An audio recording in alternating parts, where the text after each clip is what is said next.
शिवोऽहं शिवोऽहं चिदानन्दरूपा शिवोऽहं शिवोऽहं न मे द्वेषरागौ न मे लोभमोहौ न मे वै मदो नैव मात्सर्यभावः न धर्मो न चार्थो न कामो न मोक्षः चिदानन्दरूपा शिवोऽहं शिवोऽहं चिदानन्दरूपा शिवोऽहं शिवोऽहं चिदानन्दरूपा शिवोऽहं शिवोऽहं न पुण्यं न पापं न सौख्यं न दुःखं न मन्त्रो न तीर्थं न वेदा न यज्ञः अहं भोजनं नैव भोज्यं न भोक्ता चिदानन्दरूपा शिवोऽहं शिवोऽहं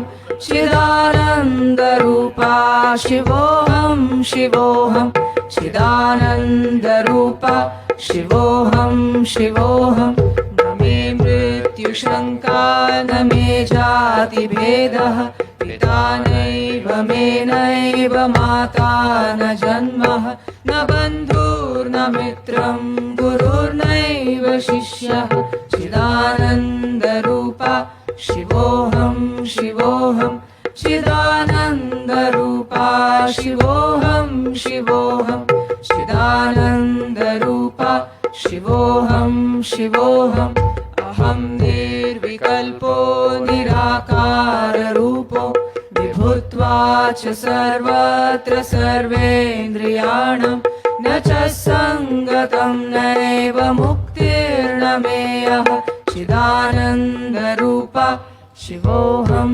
शिवोऽहं चिदानन्दरूपा शिवोऽहं शिवोऽहं चिदानन्दरूपा शिवोऽहं शिवोऽहं मनोबुद्ध्यहङ्कारचित्तानि नाहं न च श्रोत्रजिह्वे न च घ्राणनेत्रे न च व्योमभूमिर्न तेजो न वायु चिदानन्दरूपा शिवोऽहं शिवोऽहं चिदानन्दरूपा शिवोऽहं शिवोऽहं चिदानन्दरूपा शिवोऽहं शिवोऽहं न च प्राणसंज्ञो न वै पञ्चवायु न वा सप्तधातुर्न वा पञ्चकोश न वा पाणिपादं न चोपस्थपायु चिदानन्दरूपा शिवोऽहं शिवोऽहं चिदानन्दरूपा शिवोऽहं शिवोऽहं चिदानन्दरूपा शिवोऽहं शिवोऽहं न मे द्वेषरागौ न मे लोभमोहौ न मे वै मदो नैव मात्सर्यभावः न धर्मो न चार्थो न कामो न मोक्षः चिदानन्दरूपा शिवोऽहं शिवोऽहं चिदानन्दरूपा शिवोऽहं शिवोऽहं चिदानन्दरूपा शिवोऽहं शिवोऽहं न पुण्यं न पापं न सौख्यं न दुःखं न मन्त्रो न तीर्थं न वेदा न यज्ञः अहं भोजनं नैव भोज्यं न भोक्ता चिदानन्दरूपा शिवोऽहं शिवोऽहम्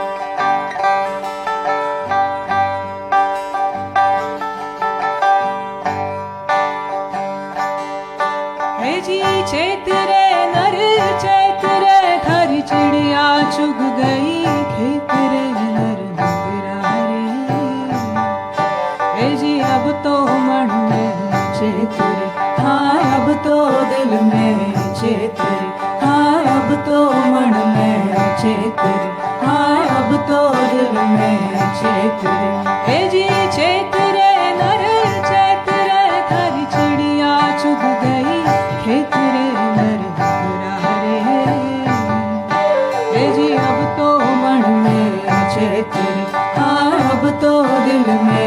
चेत रे, हाँ अब तो मन में चेत रे, हाँ अब तो दिल में चेत रे।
योग योग योगेश्वराय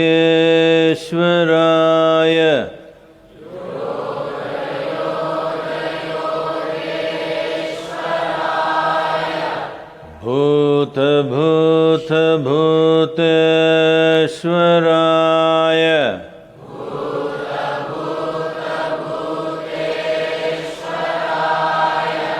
काल काल कालेश्वराय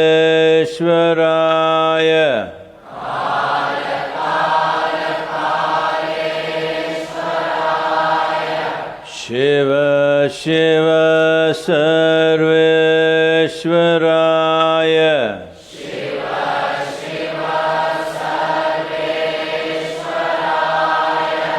Shambho Shambho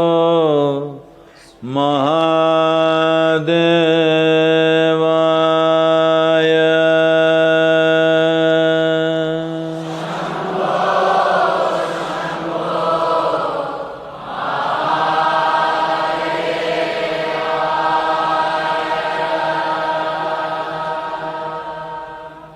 Yoga Yoga Yogeshwaraya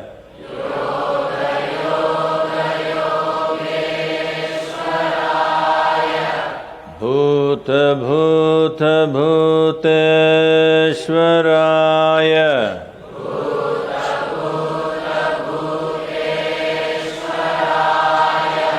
Kala Kala Kaleshwaraya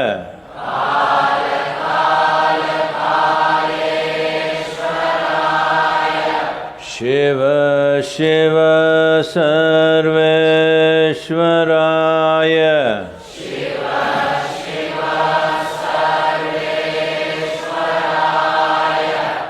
Shambho Shambho Mahadevaya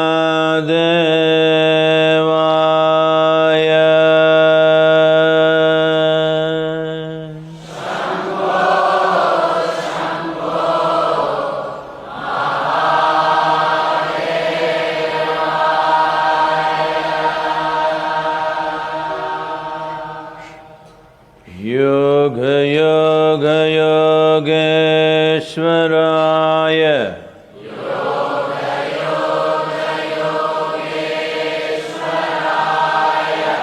Bhuta Bhuta Bhuteshwaraya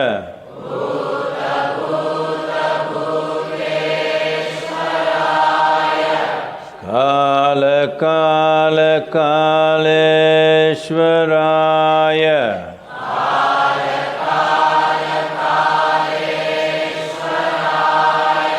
Shiva Shiva Sarveshwaraya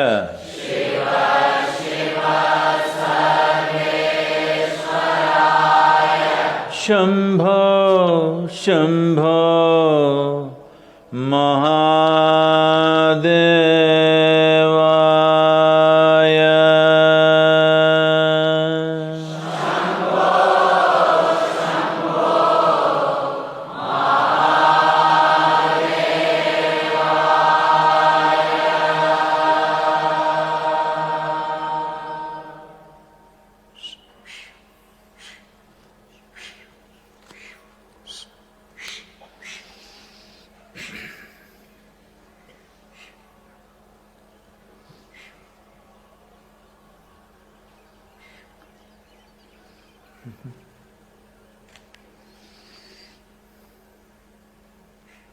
You can hear the green parrots. They're all here because tiny little mangoes have appeared in the trees.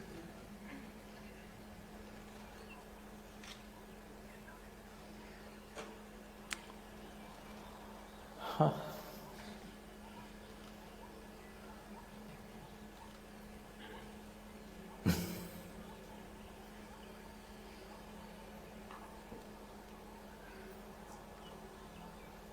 There was a time in India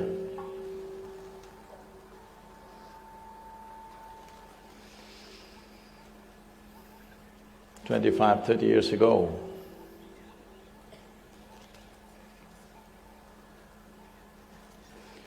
along with the crop of mangoes came severe gastroenteritis spreading across rural India. Variety of reasons. There would be deaths, lots of them. There would be struggles of various kinds. We have overcome that. Now, it doesn't happen anymore, you can enjoy the mangoes. I think it's more than 20 years that I have been here during a mango season.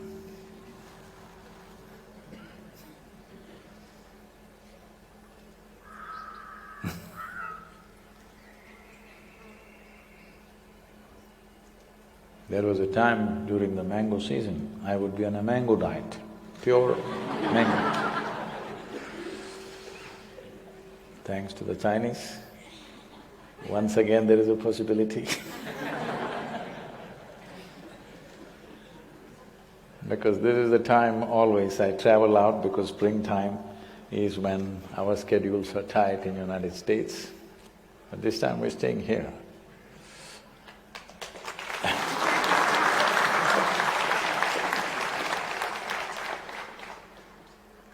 There are times where inaction becomes more significant than action. This is a time like that. The less you do, the better. So, in terms of work, in terms of travel especially, it's best that we all control our travel a little bit. Not a little bit, all the way. Because, well, we have seen many contagious diseases. India has been going through bouts of malaria and now dengue, chikungunya.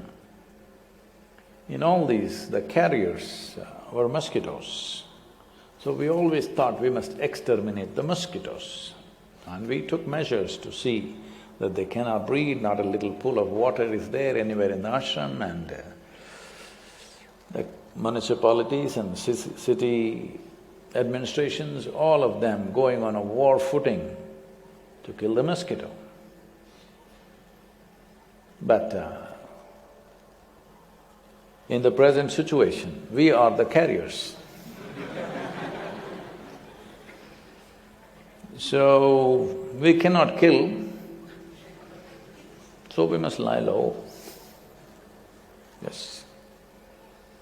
This is the time to sit back, look at our lives, reflect, strategize the trajectory of what we want our life to be. Above all, to realize the fragile nature of our existence.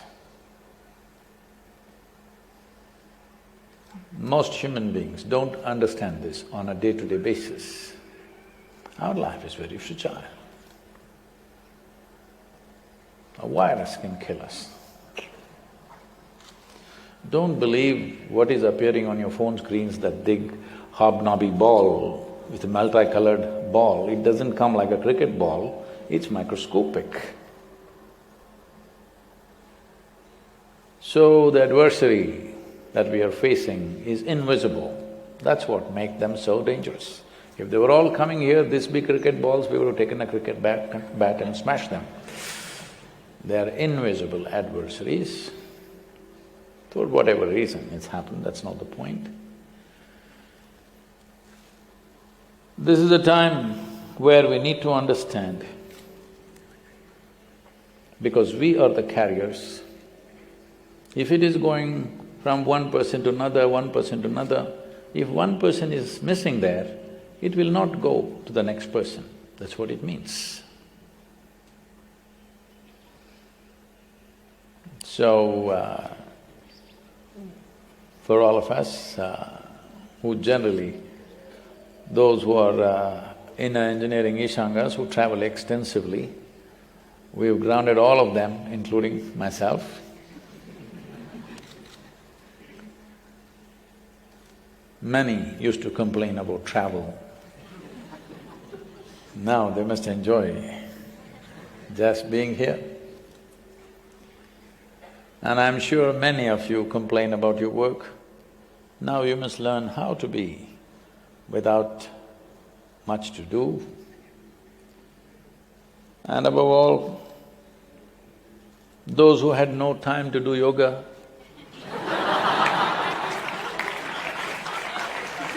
here it is. Well, you couldn't close your eyes and meditate because you were busy, busy, busy. Here you are, this is the time to close your eyes and sit. But Sadhguru, even if I close my eyes, only the virus are coming. No, you cannot see the virus, so it cannot come in your dream. Hello? You have not seen one, so it should not come. You're making up things. This is very important. This is a time. It's a reality check for all of us. The fragile life that we are, have we kind of organized ourselves to understand and live here, and knowing how fragile and how, transient our life is. Have we planned for a life like that? Or are we an eternal life, a make-believe world of your own that you think you're here forever? It is time, at least now, you don't create make-believe things in your mind. This is a reality check as to who we are. Let's make use of this. If you could not enlighten yourself by yourself, at least use the virus. Yes. Because it's making you realize, just like that, somebody sneezed and you died.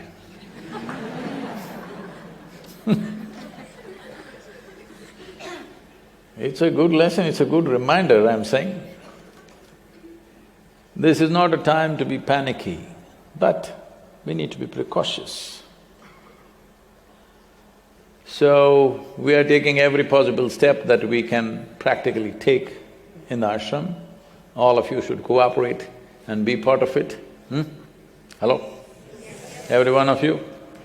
If you see anybody even a bit little down, immediately you must report them and take them somewhere where they can be checked. Anyway, we're checking every one of you every 3 days from now on, okay? Morning sadhana, everybody should come and we will check you up because this is important. We want to go through this successfully. How about you? Successfully and gracefully. It's very important. As a nation, we are making a tremendous effort. What India is doing right now is incredible for the kind of population that we are. It's an incredible effort. Nations across the world are appreciating what India is doing.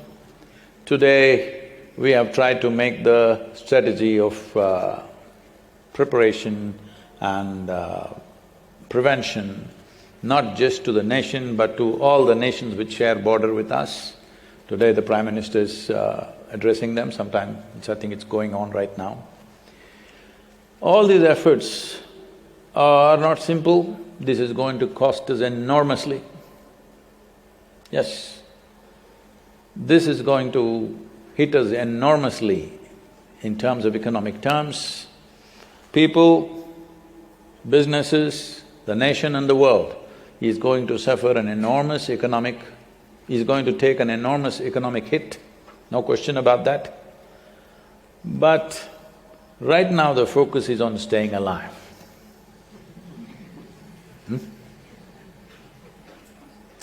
For staying alive, you just have to be little missing in action. This happened. Shankaran Pillai was at his office. And during the lunchtime, everybody was talking their problems at home. So Shankaran Pillai said, every evening, my wife picks up my shoes and carries it in her own hands.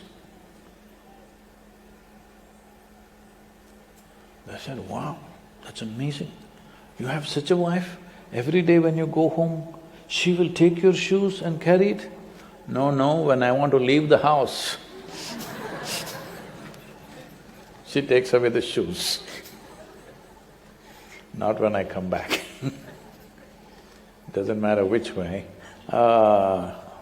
You need to keep your traveling shoes a little bit off.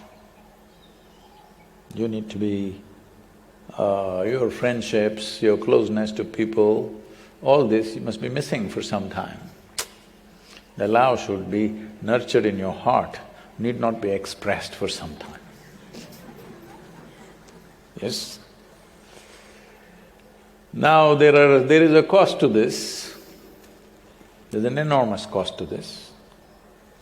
But any cost is better than being dead. Hello? Any cost is better than being dead. So ensure that yourself and nobody around you should fall a victim to this. This is the commitment with which you must live till this is over. Neither you Now anybody around you should put to this risk. You have to take care of this. Because the adversary is invisible.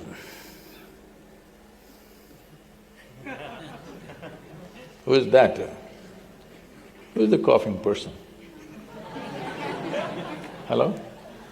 No, really I'm telling you, who's the coughing person? Let him sit out. That's what you need to do. This is exactly what I'm telling you. Hello?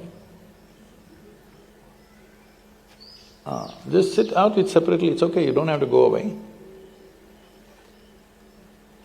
This is what you need to do. Now, this is not discrimination, this is just sense. Those who are sensible will survive these situations. Those who are senseless, they will be brave and dead.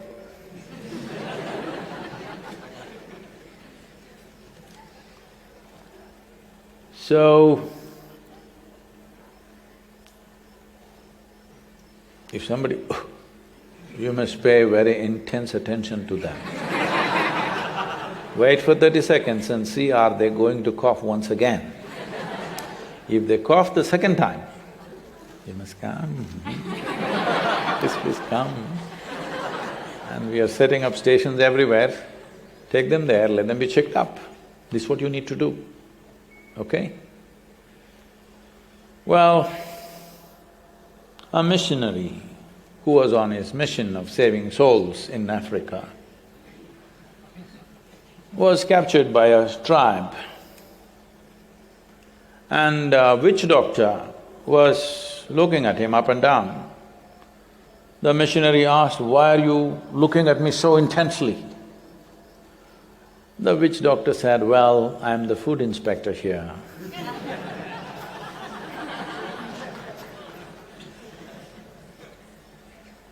You must pay that kind of attention. Okay? Means you must pay attention to them. Another 30 seconds, if they do one more, they must go for a checkup. Please take care of this, okay? All other requirements, we'll put it out. And for everybody else who are connected with us right now on the web, keep yourself minimum, don't… this is not the time to travel the world. And the simplest thing you can do is if you stay away from everybody, as many of you are so busy, you could not meditate, do Shambhavi, this is the time. And we can also instruct you in the next few days how to do long meditations so that the time that you have, you can use it to build yourself up, because it doesn't matter what life throws at us, what we make out of it is ours. What life throws at us, we cannot decide. What we make out of it is 100% ours. So right now, for some reason, nature is throwing some deadly virus at us. Let's make the best out of it. It's not going to be there forever, it will go. We don't know whether the summer will kill it, the mangoes will kill it, or it'll die by itself. We don't know, but it'll not last forever. In the meantime, because it's an invisible enemy, we just bow our heads down and just sit around for some time. Let it pass. If it was a big giant, we would have fought it. Right now, the only way is to… because they need us for transportation, we don't provide the transportation. That's all we need to do, okay? You must take this commitment. You will ensure that you will not be the carrier to give it to another human being. If it comes to you, it must stop with you, huh? Take care of this. So, that's about it. There is no need to cause too much panic about it. There is a difference between being precautious and panicky. Panicky means you'll do all the wrong things. Precautious means you do the right things. That's the important aspect of this. So, here we are. Any questions, please?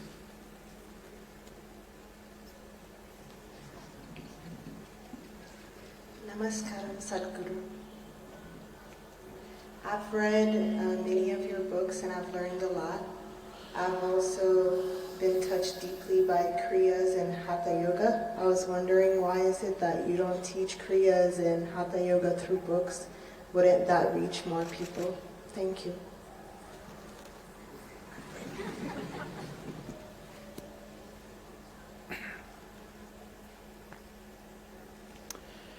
Yoga is not something that you teach. Yoga is something that you transmit. A book cannot do transmission. A book can give you information and inspiration.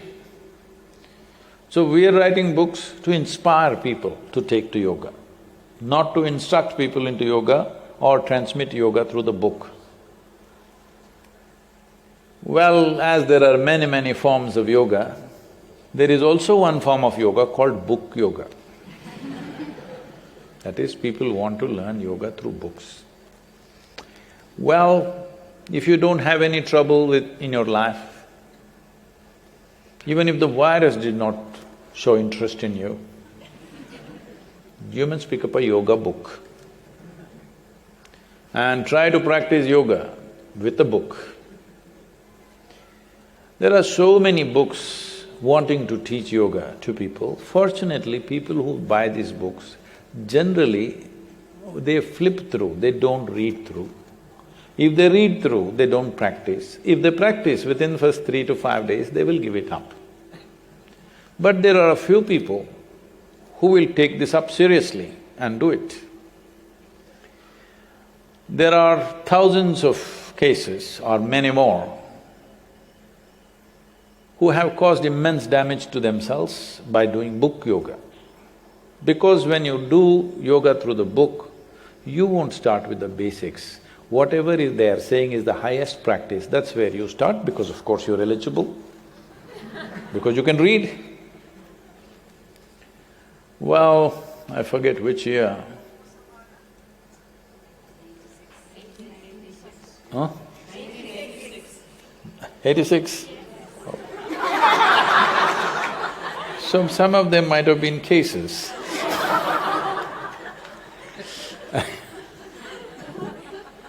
Why is that man moving like that? Hello? You trying to spread the virus? Sit down somewhere. Huh? What is that? Oh, then you must fly.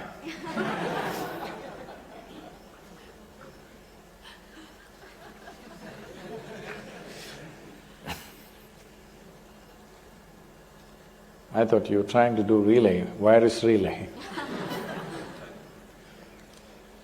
So, in 1986, when they made a survey in the Nimhans Institute in Bangalore, Nimhans Institute is a premier neurosciences institution, or it's a mental asylum on one level, not really an asylum, a hospital more. 8% of the inpatients that year were improper yoga cases. There are thousands of ways for you to drive yourself mad. There are. If you want, I can tell you how many ways you can do it. Or maybe you yourself are an expert. But 8% of the people choose yoga as their path to madness. That's incredible. What should be an ultimate solution to your life becomes the pathway to madness. This is simply because without preparatory steps, without any transmission, just picking up odd instructions and trying to do something. Fortunately, most of them don't practice after some time. Those who take it seriously will pay a very huge price. It is… I know I will invite a lot of flack for this, but that's not new to me. So, let me say this. In a way, teaching intricate yoga or yogic processes, which are inward-directed processes, through a book is a crime. It's a crime. It is like, there are some people, some time ago it was there, now it's been removed.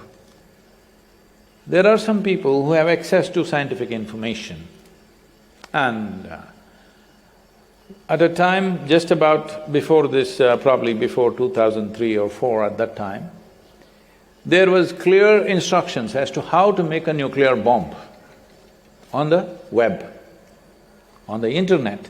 You could get everything as to how to make a nuclear bomb. Only problem was assimilating the material. But if you had access to material, every bit of information how to make a nuclear bomb was all there. Now they've removed because whatever, the security situations are such. So using knowledge in this manner is not a responsible thing, it's a crime. First of all, nuclear bomb is anyway a crime. Unfortunately, it is needed because somebody else has it, you're nervous about it, so you have it, because you have it, somebody else has it, because they have it, somebody else has it. Well, this is an unfortunate reality in the world, but putting it out on the net, how to make a nuclear bomb is definitely a crime, isn't it? In a way, yoga is much more than nuclear science when it comes to you as an individual person, because this can make something else happen within you. It can transform a human being into another possibility. If it's mishandled, it can also destroy a human being.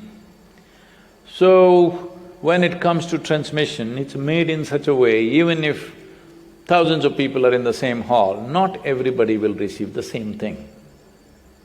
You can check the experiences of people, not everybody will receive the same thing, even if all of them are sitting in the same session, because that is how it is transmitted. Each according to their own, receptivity that they have. That's the way it should be. So that is the nature of transmission, subjective transmission. But putting all that in a book and thinking it's going to work, no, this book is definitely written by somebody who has no experience of any kind, because they've read something somewhere and they put it here. Anybody who has experienced the potency of what it is will never do that ever. So please, don't do book yoga, but please buy the death book. Because this is the first time I'm advertising for a book, because all the other books had a choice whether you can read it or not read it. This one, this is for all those who shall die. We will leave the immortal ones, the rest must read. Please put out lots of books out in the ashram so that people can pick it up and read.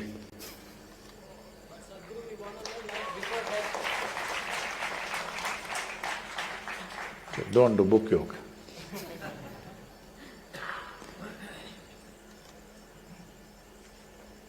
What you call as life is packed between two dimensions called birth and death.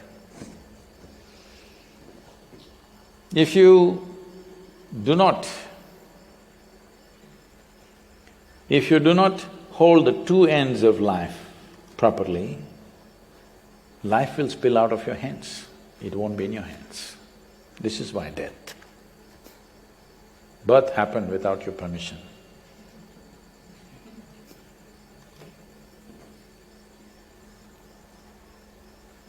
Namaskaram, Sadhguru, you talk about collective karma. For example, tribes and clans that suffer certain things together. Sadhguru, this coronavirus that's going on right now, is it like is it an example of collective karma for us as like a global society? Well, if we behave irresponsibly, if 5 people here behave irresponsibly, everybody will suffer, isn't it? Collective karma or no? Somebody does something, everybody suffers, please sit down. But about tribes and clans, what we've talked about,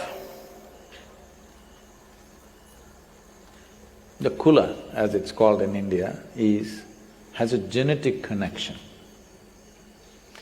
Virus is an infection, irrespective of your genetics, it may get anybody, okay? This is a different kind of collective karma.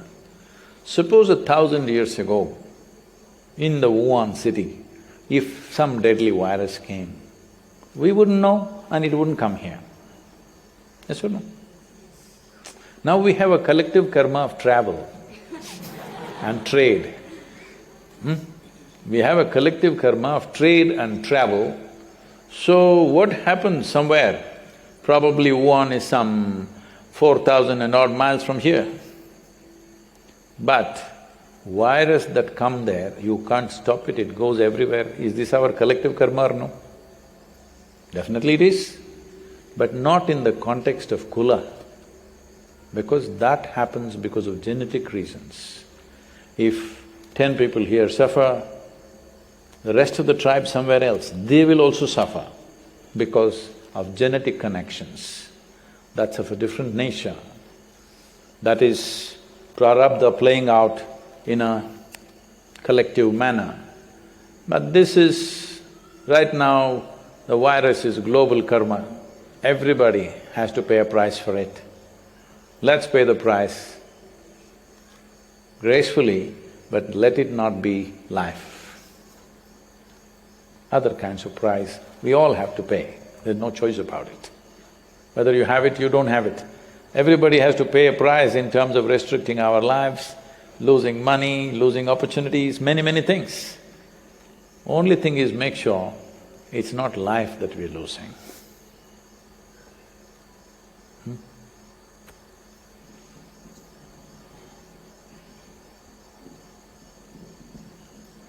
Namaskaram, Sadhguru. There is a question for you from South African cricketer Kagiso Rabada. Oh, what's his name? Kagiso Rabada, the fast bowler. Yeah, he's called something, KV? KG. KG, okay. Hey Sadhguru, my question is, so many times in society you are often told what should make you happy, and in a way we are followers. I wanted to find out your opinion on what should make a person essentially happy. So, what is it, or what does it mean to be truly happy?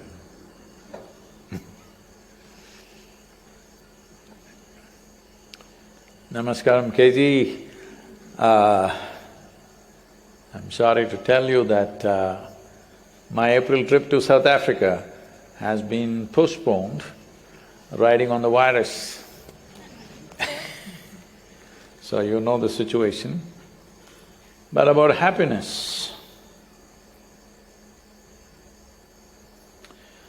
I was just telling them this is mango season in India and maybe in some parts of Africa also, but you can't compare Indian mango to anything.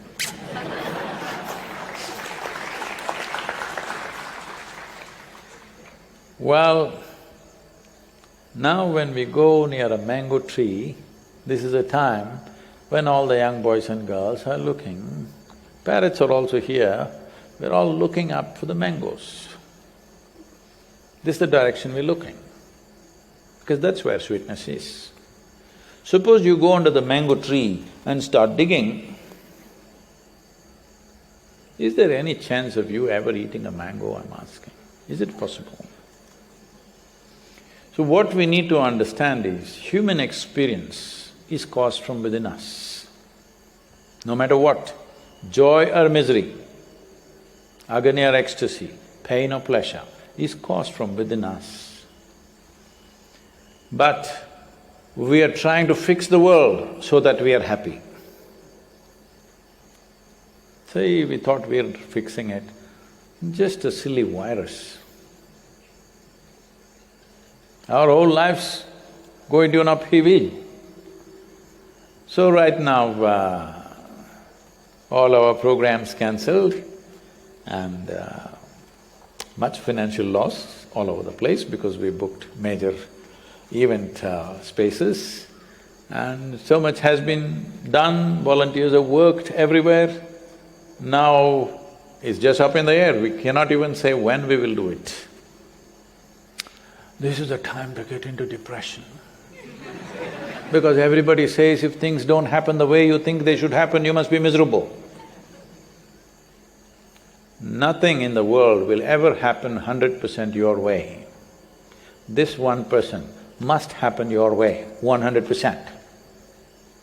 If this one happened 100% your way, would you keep yourself blissful or miserable? That's all the question is. I know what's your choice. You're asking this question because, as you said, people say, this will make you happy, that will make you happy, fix this, fix that, fix everything. Still it will not happen because you're trying to dig mangoes from the roots. That's not where it comes. It comes up there. So what is within you, if you search for it outside, it's going to be an endless search. This is why we are talking about inner engineering. You fix this one, being joyful is assured. Rest of the life we have to do to the best of our ability. No two human beings can do outside life to the same extent. It's never possible. No two human beings can ever do it the same way when it comes to the world. But if you are joyful, you will do your best, and that's all that matters. In this life, all you're doing your best in every possible way. You can only do that if you are happy and joyful by your own nature. If your happiness depends upon what is happening around you, whether you get a wicket or not, you were just about to play Australia, is it? Got cancelled, huh? Were they about to play Australia, the South African team? Huh? Oh, they're playing India. Now I can't even wish you luck.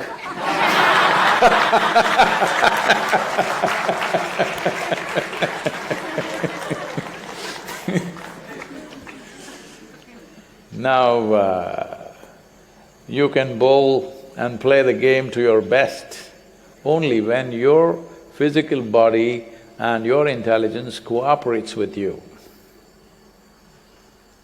It doesn't take any scientific understanding.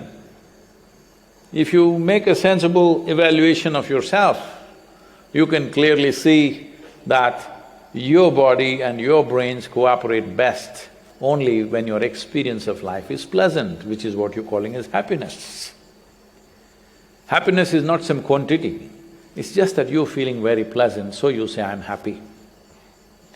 Your pleasantness should be determined by what's happening within you, not by what's happening around you. This is not difficult to fix. You see people who are miserable, or so many different ways. All kinds of people who can't laugh, who can't sing, who can't dance, who can't do nothing sensible, they have a drink and suddenly… So I'm saying chemistry can change one's experience. This being the most complex chemical factory, we can teach you how to be a great manager of this factory so that you are always absolutely blissed out. Now your body and brains will function at your best, depending upon what sort of work you're doing, how much success you find, depends who you're playing the game with. Now you're playing with India, cancelled, but if you did, then whichever way you bowl, some of them hit it out of the boundary. The boys have become like that these days. There was a time, in 5 days, if once the ball crossed the boundary, without pitching I mean, if it's a six, oh, the whole country celebrated. Now in 5 minutes, if there is no six, everybody is getting frustrated, what's happening here? So things have changed, bowlers get battered, but at the same time, because they're trying to go so fast, bowlers also have a good time because the pace is so high. So your happiness should not depend on how many Indian batsmen get out. I don't like that. Your happiness should be that you're just happy. Because of that, you are doing the best possible bowling that you can do. KG, all the best for you. Oh, it's a dangerous thing, talking to a South African player now. Anybody, please? Just like the virus, I'm trying to maintain gender parity. So in India, one man and one woman have died.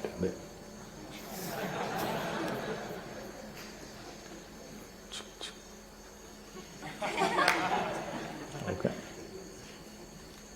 Namaskaram, Sadhguru.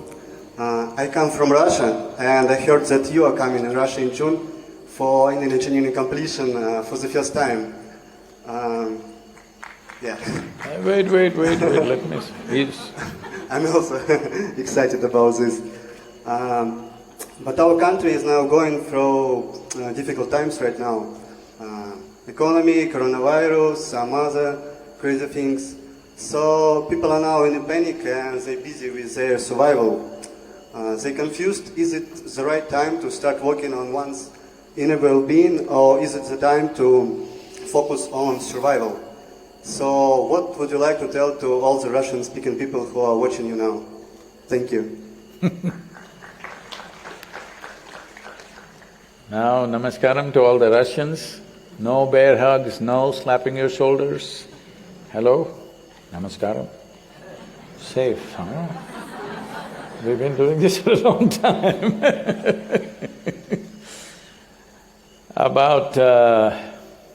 Now everything is a question mark, whether I'm coming to Russia or not also is a question mark. We don't know yet. As of now, schedules have been called off only till 15th of April. But we just don't know how this will pan out.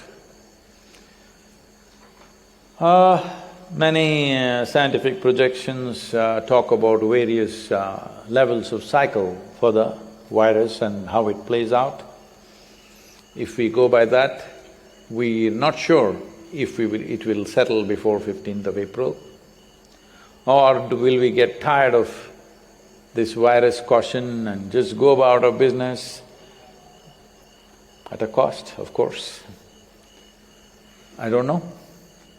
But we will go by the directive that is there among all the nations. So we don't know what Russia will say by June, is it? I'm supposed to come there in June? June. Most probably it should be clear by then, hopefully. But about is this the time when there are struggles in the nation, is this the time to turn inward and tend to myself? Tell me, when is your balance, your intelligence and your competence is of utmost value? When life is in crisis, it's of utmost value. In some way, if life around us is in crisis, then your intelligence, your physical health, your sense of balance, your wisdom, everything becomes a premium. When everything around you is going well, you can be a silly fool and still manage. When things were good, well, you know, now we are looking for alcohol to wash our hands, we are not getting it because you guys drank up everything.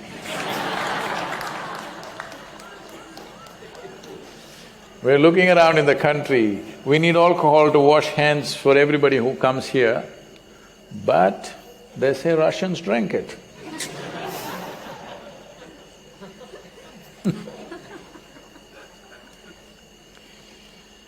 This happened in all the Russians, are you watching for me? This is just a joke, okay? I'm sure you can take one. I don't know if you understand a joke before 6 in the evening.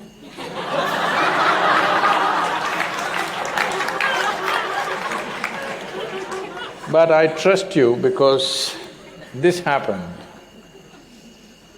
An efficiency evaluation person in a Russian factory arrived in the morning and they were just randomly checking So he called one of the workers and asked him, he was operating a machine. He said, if you have one shot of vodka, would you be able to operate this machine? He said, I guess so. Suppose you had two, would you be able to operate this machine? Well, I think so. If you had three, would you be able to operate this machine? I think I can, possibly. I'm quite confident about that. If you had 5 shots of vodka, could you operate this machine? Well, I'm not doing it.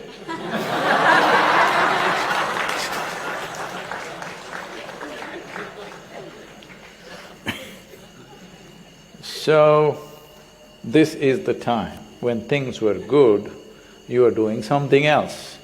Especially if there is a crisis in the nation, this is the time every citizen in that country should use their bodies, their brains, their wisdom, and above all to be balanced and ride through the crisis. This is most important. All the Russians, if the virus allows, I will be there. People usually say God willing, but I'm saying if virus willing, I'm coming.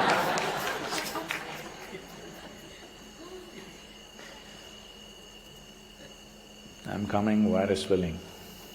Sounds good, huh?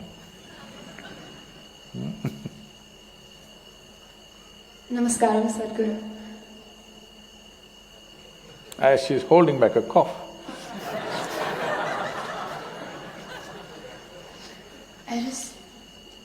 As the song goes, Lakho Salam, and I want to say thank you. On behalf of myself and everybody here, thank you for everything you've What done. you got elected of?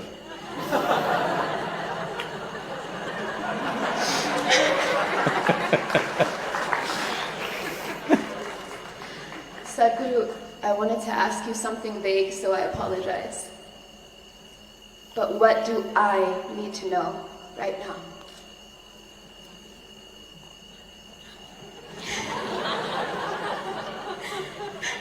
You must know that you must sit down right now.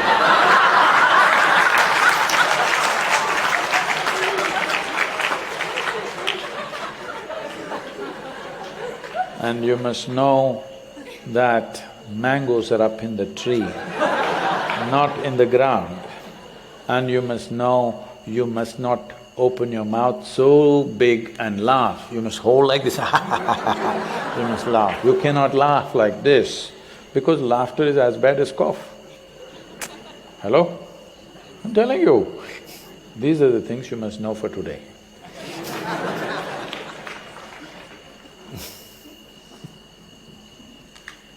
Namaskaram, Sadhguruji. I want to ask you that I see, when you work and you do so much for everyone, I want to know why you or other people also I know who are, much needed in the world, why do they get so much opposition? Why is this group of people and a significant, and I see whether it's you or, like I said, people who were always waited for and they think that they need, and a significant part of your energies goes to clarify or address those concerns or doubts, and that way what you intend to do, it suffers so much more, especially for people who have no doubt about what you are here for and what they can get from you. So why is it that there is this huge, very powerful section of people who's always opposing?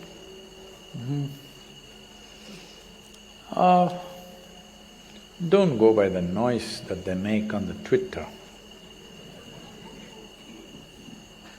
They're making so much noise on the Twitter means this little birdie, because they have no footprint on the ground, they have no substance. All they have is full-time on social media platforms, particularly Twitter. Here we've left tweeting to the birds.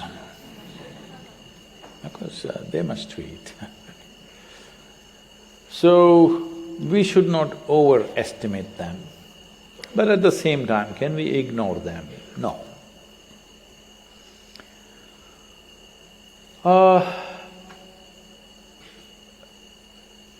Well, you must know this. Gautama was poisoned 3 times. The last time it killed him. The 3rd time it killed him. Well, you know, Jesus was nailed. You know, Manjur was stoned to death. You know, Socrates was poisoned. This has been the history of humanity. But at least they're only tweeting against us. Because that means they're not as powerful as the enemies of the past. They've been defanged in many ways. They can only write rubbish and obscenity about you. Because my chest did not swell up when somebody praised me. When somebody abuses me, I don't shrivel up. It makes no difference. At the same time, I think the organization has become alert and agile because of these people. Otherwise, a lot of them would be sleepwalking. Now everybody's alert. See how the virus has made everybody super alert and conscious of everything that they do. Just like that, this kind of virus also, this is also one kind of virus. They're only wanting to go viral.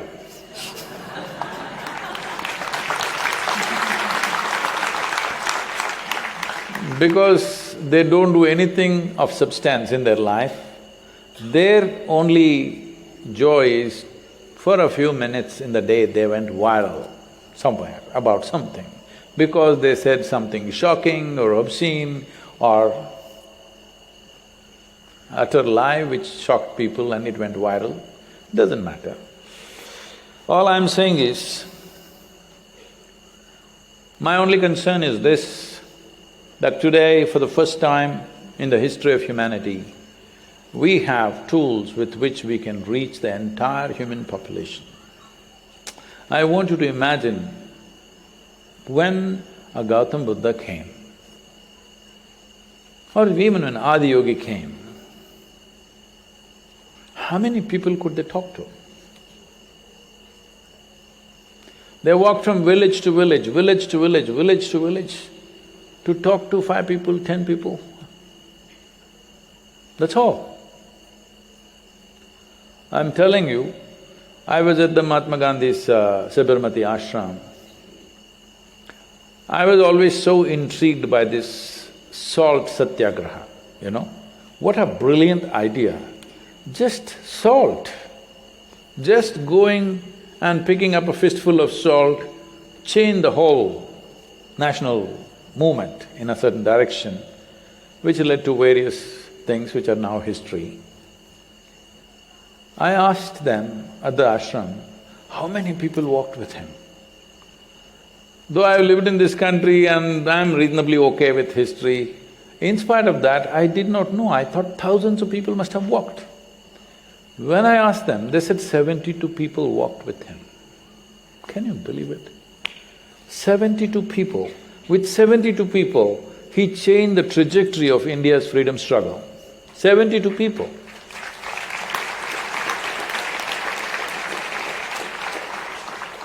We have millions of people. We can change the trajectory of how humanity lives.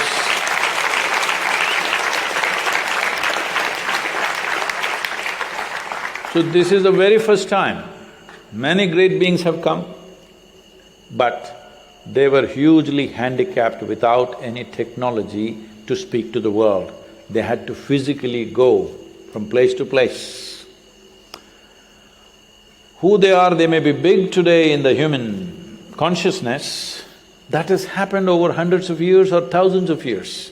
During their time, most people of that time who lived on this planet were not even aware such people existed. When Adiyogi walked, do you think anybody knew? Such a great being. When a Krishna was fighting wars up there in Uttar Pradesh, you think South Indian people even knew about it? When Gautam Buddha walked, you think anybody knew about it? Much later. When a Jesus was there, you think anybody in America or South America or Australia, now everywhere there are churches, did anybody know about it? Hardly 12 people, all right? In that, one of them freaked. That way, we cannot complain, we're doing too well.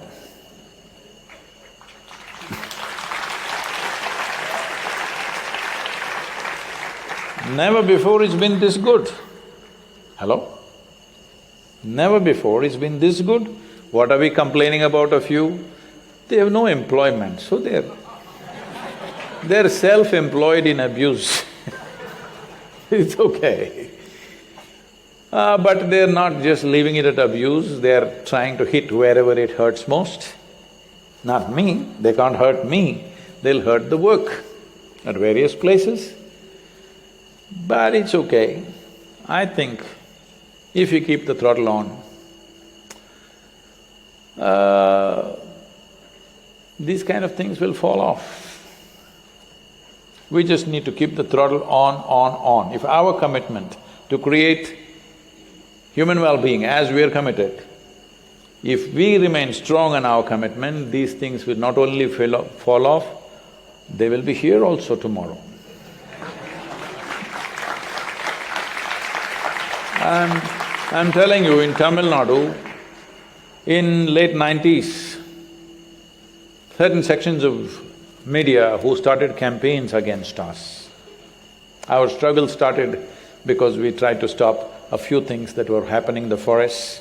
Why we are always accused of damaging the forests is because those who are hunting, those who are poaching, those who are cutting sandalwood trees, we made efforts to stop them, so they turned it against us and said, these people are just cutting the forests. And even now it sticks. Maybe a small percentage of population still believes that we could have done it. They keep commenting here and there. They say, oh, he cut all the forests, now he is planting trees. Because we stopped them, because they were having a free run, when we came and established ourselves here, we became a big sore point for them. We were the big trouble because this was the only road available for them to go into the jungle and do whatever they were doing. So, they're not able to eat venison, they're not able to eat buffalo meat, they're not able to hunt, they're not able to… wild war. They're missing all that. And of course, the sandalwood and those who are clearing trees and cultivating marijuana up there, all of them we stopped. Because of that, 25 years later, still it is going on, that we have destroyed thousands of acres of forest. Well, you ask any forest official who's working in the area, is forest doing better because of us or worse because of us? You can just ask anybody. And you can ask any village person out here. People who have lived here for long enough, they know everything has become safe and secure because of us. So because of that, they're going on about that.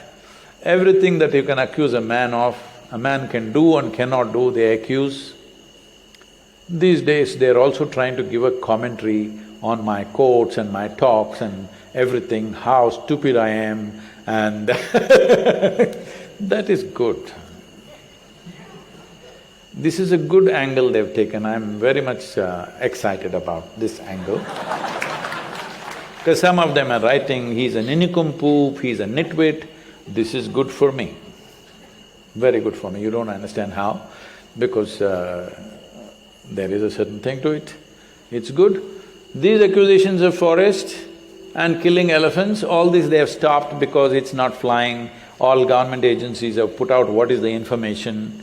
So they know they can't go on saying that, now they're stopping that and talking about how foolish and stupid I am. That's a good advertisement for me. That's very good. So at the same time, we should not, like virus. Virus is okay, we don't want it to get into our nostrils. So we must keep them little away. That we should always take care. There's no problem about that, we should take care of that. A certain amount of energy and time is expended on this, unfortunately. But what to do? That's part of living in the world. There was a great Kannada sage called Basava. He said, ಬೆಟ್ಟದಲ್ಲೊಂದು ಮನೆ ಮಾಡಿ ಮೃಗಗಳಿಗಂಚಿದಂತೆ, ಸಂತೆಯಲ್ಲೊಂದು ಮನೆ ಮಾಡಿ ಶಬ್ದಗಂಚಿದಂತೆ, ಊರಲ್ಲೊಂದು ಮನೆ ಮಾಡಿ ಮಾತಿಗಂಚಿದಂತೆ. That is, you build a home in the forest and then you're afraid of wild animals. What are you? You make a home in the marketplace and you're afraid of noises. So what's wrong with you? You live in a town and you're afraid of other people's comments, so what are you? Well, no, this is expected. At least this you must appreciate. All these people who are giving commentaries on how stupid we are, they're avidly listening to us. One day it'll transform them.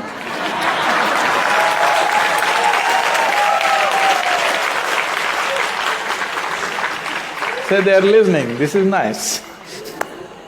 They're reading every quote of mine and they're trying to find what's wrong with my quote.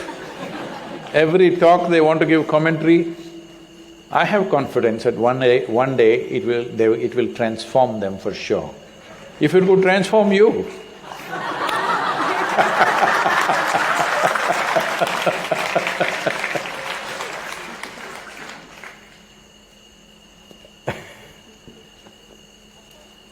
whoa.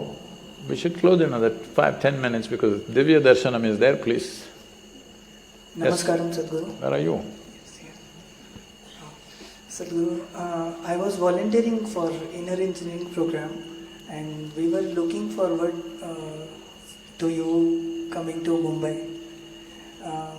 But unfortunately, it has been postponed. Beside me and other volunteers, it's mainly the participants who are feeling bad for this. So, is there any message for them till we meet for the program? Oh, the message is, as I told you, you must be missing in action, don't be the carrier. Till then, we'll come to Mumbai anyway. All the places that we had fixed and promised, anyway we will make it up now. What we had to do in 4 to 5 months, we'll have to do it in 2 to 3 months probably. But we will do it, we'll keep that commitment, subject to availability of halls and everything else.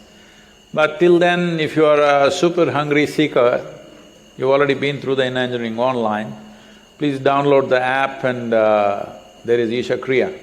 Start doing Isha Kriya, it'll be a fantastic preparation for the Shambhavi. We are coming for you.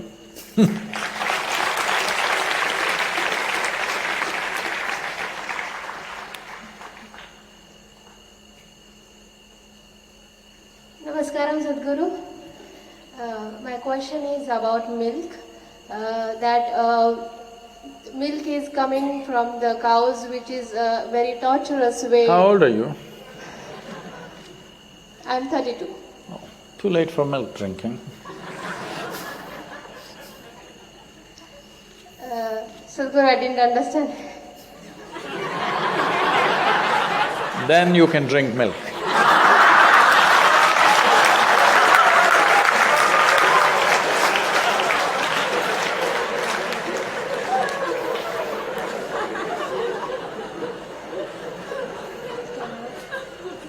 It's okay. So, the cows are getting tortured just to get the milk from them, and it's about their reproductive system, and we are dependent on the milk which should be given to her children, and this has been happening since ages, and also in the yogic system and in the temples. The milk is getting used for diyas and also for the linga, so I'm not sure how good it is. Sometimes I feel very bad about it. I don't know where you saw diyas burning with milk. Anyway. Made from the ghee, all is right. made from the milk. So, it's better to slaughter them, not torture them, right? Well, it's better to leave them the way they want to Oh, live. that will not happen. The only other option is slaughter them. So we think it's better to milk them rather than slaughter them. We think it's better to put them to work than to slaughter them. This is my understanding of cruelty. If your understanding of cruelty is milking the cow is very cruel, so we will kill the cow and eat it up, that's exactly what will happen. Whatever your intentions are, that is exactly what will happen. Yes or no? That's all that will happen. So if you think that is more humane, just to slaughter them and eat them up, that's not my understanding of cruelty. My understanding of cruelty and compassion is, first thing is right to life. There is cruelty everywhere. You were sent to school, it's a bloody cruel place. Yes, it's very cruel on a child. But can you leave the children on the street and say, don't go to school? We have to put them through that cruelty because otherwise they will go and kill each other on the street. Yes? So many negative things will happen in their life. They will become… poverty will take over, crime will take over, other kinds of things will take over.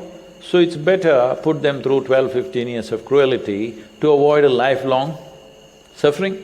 Yes or no? We know certain things are cruel, but we still do it because the alternative is worse. First and foremost thing for every life is right to life.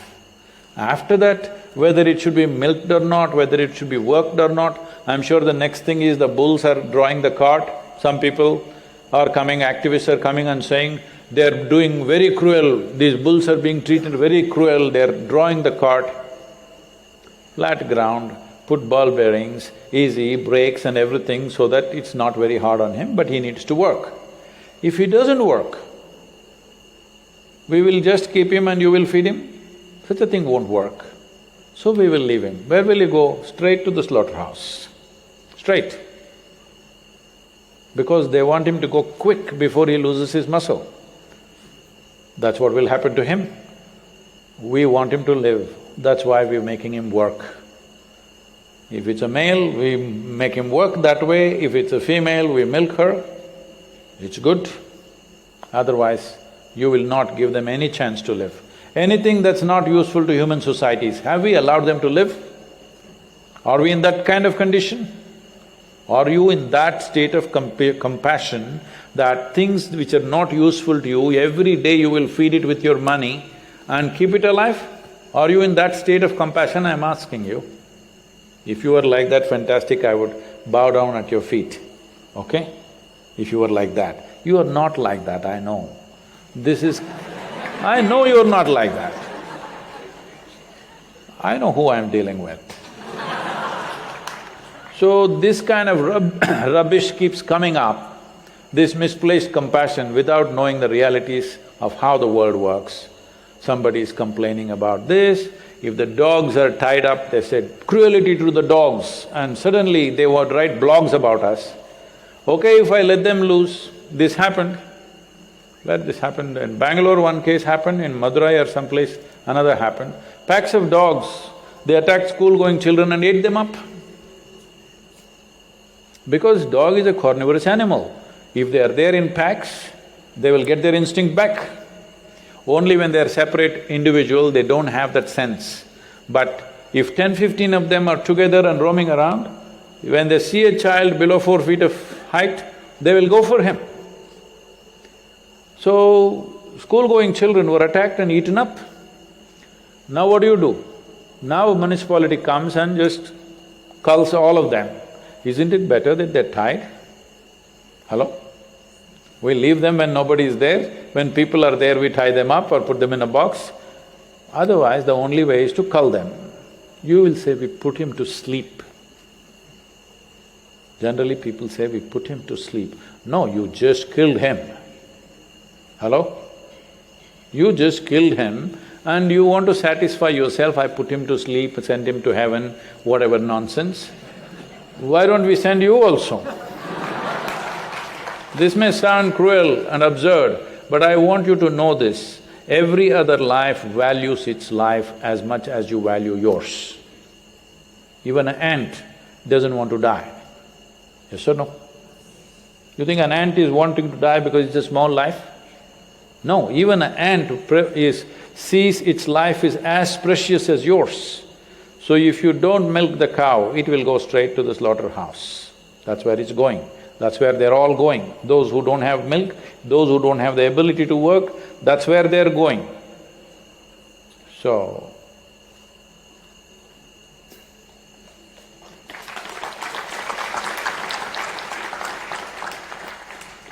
Namaskaram, Sadhguru.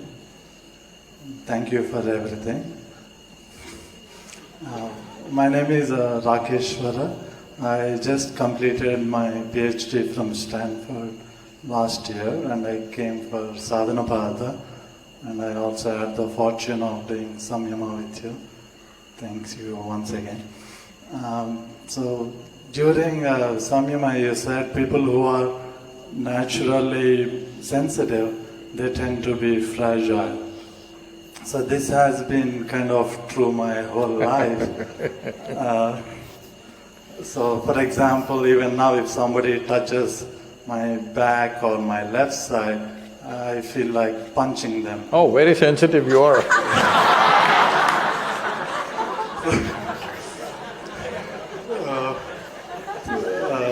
That's the instinct, but I control it. Okay.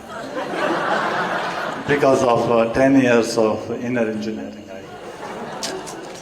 So anyway, not just that, when it comes to smells, foods, electromagnetic radiation, etc. So this limits my ability to function in the world. So I was wondering if there is any sadhana that I can do, or people like me, so that they're not just sensitive, they're also strong. Like Hanuman, he was very sensitive, but he could take 1/4 of the Lankan army single-handed. Oh. So they said he had the blessings of Shiva, so I'm also seeking the same.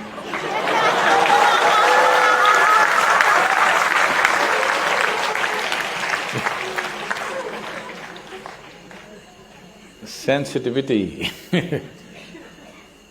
should be… you must be life-sensitive. People become ego-sensitive, physical body becomes sensitive. No, you must become life-sensitive. If you become life-sensitive, how would you think of punching this guy in the face? If you became life-sensitive, such a thing would never occur to you. Now, body has become weak, not sensitive, weak. Right now you see you're all right, I'm saying any of you, I'm not talking about the PhD guy. If you're right now, you're all right, but let's say, this is not the time to say this. Let us say you are having a flu and feeling little like that, not corona, before. Pre-corona flu you had, feeling like this. Somebody as much as touches you, feel, oh… Yes or no? When you're well, it's okay, you can rub shoulders with people. When you're unwell, everything matters, small things. This happens to you not only physically, even when you're mentally suffering with something, smallest things set you off. So do not understand that as sensitivity, that is weakness. When you're weak, you become fragile. That fragility is different. Sensitivity, which makes your body fragile, is different. Fragile not in terms of weakness, like Hanuman. No, I don't want to talk about Hanuman in South India, you should not talk about him because we have a lot of issues with him being who he is. The Tamil man, you made a lot of misinterpretations about him, we don't like it. So let's leave it there, let's not get into one historical problems that we have. But sensitivity should be of life sensitivity. If you sit here, your life reverberates with everything. With those crickets which are going prang, with a bird which is sleeping, with people who are sitting here, even a little tiny insect that's crawling, your life reverberates with all that. Now, your sensitivity becomes a means to know. Right now, your sensitivity will push you into a corner in the world. Yes, it will push you into a corner where you cannot do anything after some time. Your sensitivity should be an empowerment to life. If you become life-sensitive, sensitivity becomes the means to absorb and know everything. Right now, this sensitivity will create allergy for life. More and more, you will not be able to bear with people around you. Everything irritates you. This is not sensitivity, this is irritation, agitation. This comes out of a certain level of weakness in the system. So if you want to become like a Hanuman, I have a sadhana for you. If you're here for long enough, slowly we'll make the tail grow. I think we should close. There is Divya Darshanam today. We need to get there, okay? 8 o'clock.